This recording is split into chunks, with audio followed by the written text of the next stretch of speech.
Hello YouTubers and fellow Whovians. Welcome to the very first of my custom stuff reviews.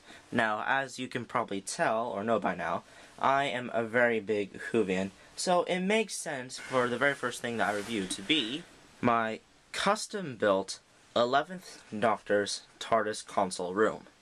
So, this thing is completely made out of Legos. Right, so there are 4 levels to this fantastic set that I've built.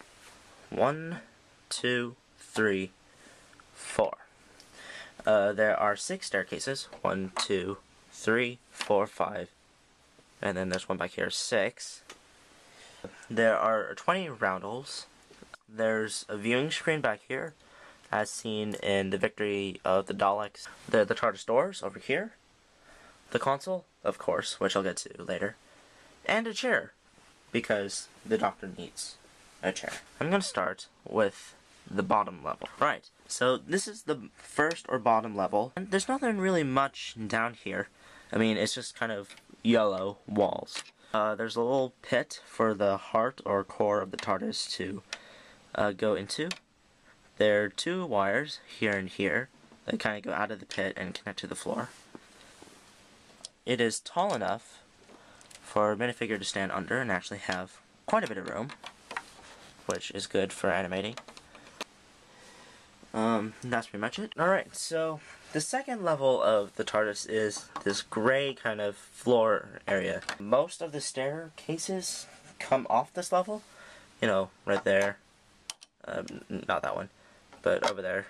4 staircases come off that level. The TARDIS doors are over here. The viewing screen, once again, is also over there. I'm going to go to the TARDIS doors briefly. Alright, so these are the TARDIS doors. The reason why you kind of see that reddish glow on top of the door is because this is not actually in place. Because occasionally I will need the Doctor to be standing in the doorway, but with the doors open.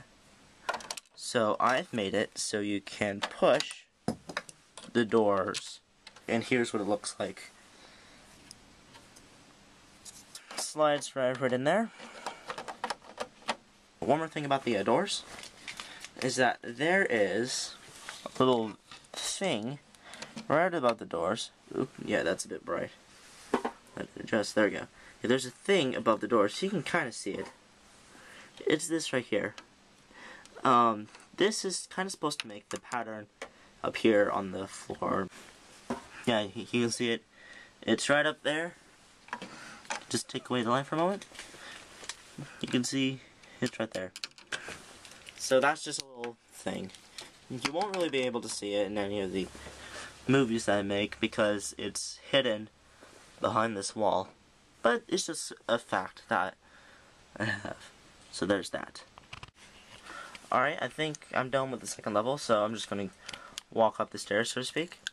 Move on to the third level. Alright, so the third level of the TARDIS console, which is this, is the level that has kind of the most action on it because that's where the TARDIS console is. The floor is white to represent the glass. It is bordered by flat, smooth, dark gray pieces like this. Well, there are 2 handrails right here and here. Of course, the console, which I'll get to later. There's a chair back here, the staircase that leads up to the 4th level, and then 2 lights on either side of the staircase. There's nothing really more that I can say about this level. So I'm going to move on to the 4th. Alright, so this is the 4th level. It's by far the smallest level of the entire set. The walls behind the 4th level are supposed to be kind of this coppery material, but I don't have copper Legos, so I compromised by using orange. There are 2 doorways. There are 1, 2, 3, 4 black stud roundels, kind of like down by the door. That really is it. So I'm going to move on to the console. Alright, so here's the console.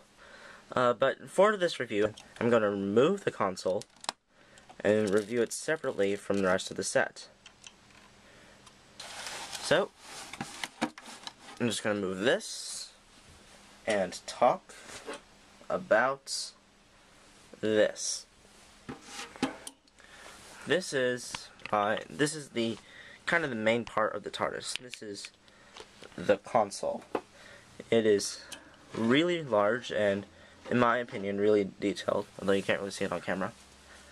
But unfortunately, because LEGO follows kind of the block rule with the 4 pieces thing, I couldn't get it to have 6 sides, mostly because I was too lazy and got frustrated to figure out how. But, you know, it's fine. I'm happy with 4 because I got so much detail in this that I'm just satisfied as it is. Alright then. So, the way that this is built is that there's this ring right here that kind of has 8 little bars for hooks to grab onto. And it kind of looks like a claw. And then there's kind of this main base part. And, you know, that is kind of it. So I'm going to go on to detailing.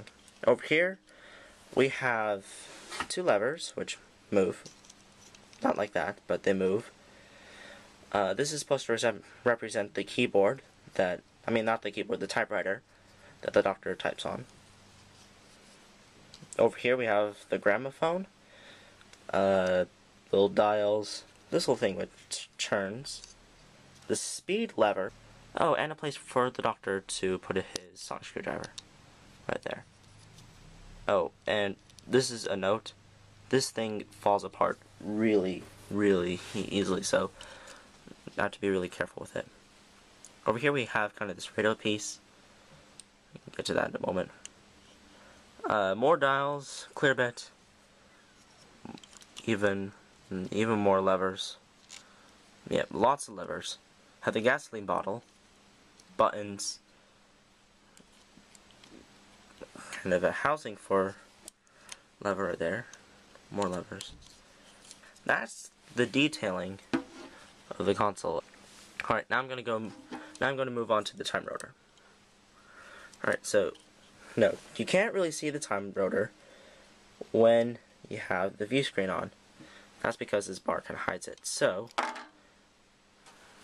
there's that, unfortunately.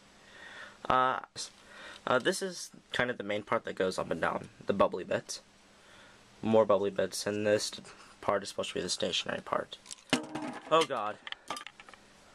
Note to self, do not manhandle the TARDIS console. Alright, so, yep, that was the time rotor. Alright, so, now I'm going to go on to the kind of viewing screen bar. Now this is the view screen for the TARDIS.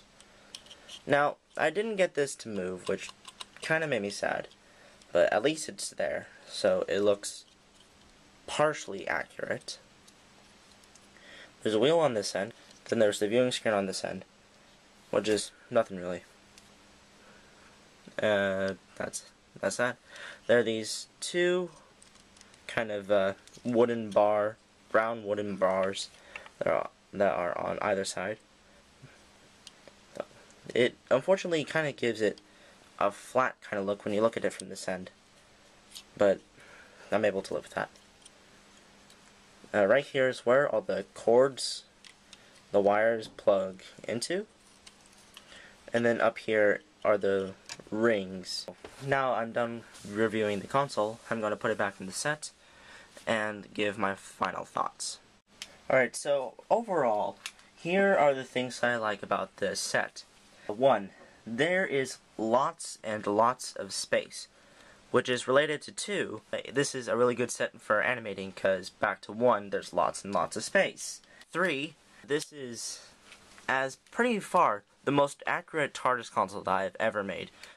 That being said, here are some things I don't like about this. 1. This thing is ridiculously fragile. 2. The doors are just terrible because you have to push them out. They don't turn. And I kind of prefer if the doors would turn. But, that being said, I think that this is my favorite TARDIS console. But thanks for watching the very first of my custom stuff reviews. Please rate, comment, and subscribe, and I hope to see you again in the future. Dr. Say What 1997 signing off.